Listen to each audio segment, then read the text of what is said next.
Good afternoon, everyone. Good afternoon, Devana. Good afternoon, Tia. So today I'm going to present my product for Baseng, which is a building that can handle earthquake. Her name is Jennifer. So the big question for this term is how does visionary leaders adapt? The project focus question is how can innovative and adaptive structural designs reduce the impact of seismic forces on buildings in earthquake-prone regions? So, for my project description, in today's world, natural disaster, particularly earthquakes, pose significant threats to communities and infrastructure.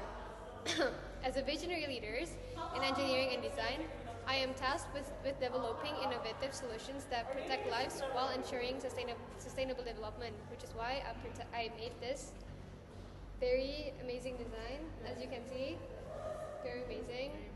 It's very strong. It can handle earthquake. It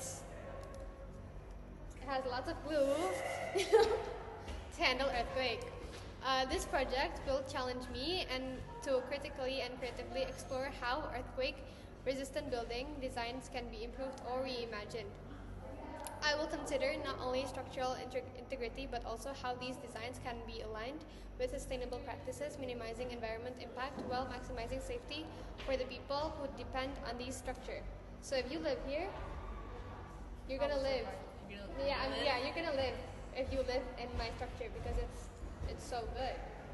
You know, earthquake, safe. You know, Very safe. very safe. Just if there's floor here, walls, very safe. Very safe, you know? So, how I made this is first I make the base, and then I make these. This, Yes. and then I make 4 of these, and then I stick it in with the base, and then I connect it with these. I connect it with these so that when it shakes, the structure holds together like it has something that, you know? Yeah. So it makes sense. Makes sense.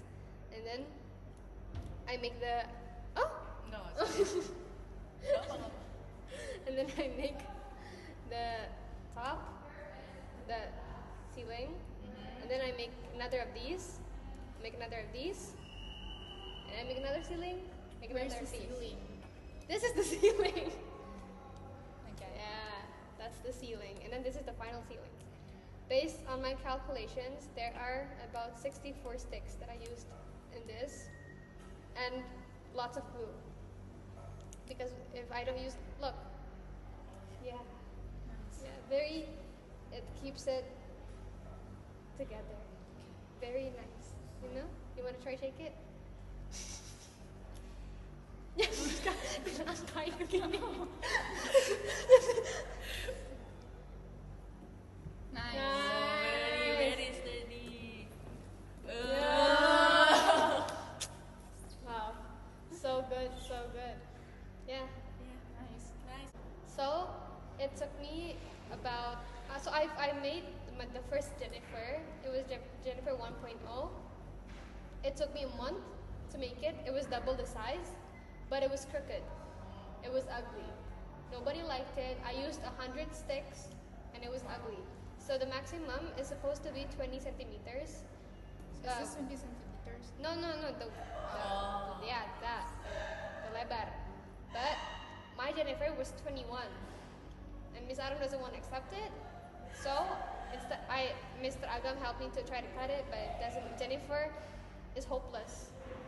So I had no choice but to make the second Jennifer, which is this, which I think is better because like the first Jennifer is, you know, like this, you know, because it was horrible and everyone laughed at it.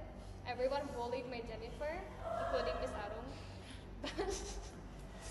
But this is the new improved Jennifer 2.0. Yeah, this is Jennifer 2.0, and it took me 3 days. It took me 3 days to make Jennifer 2.0, but it took me 1 month to make Jennifer 1.0.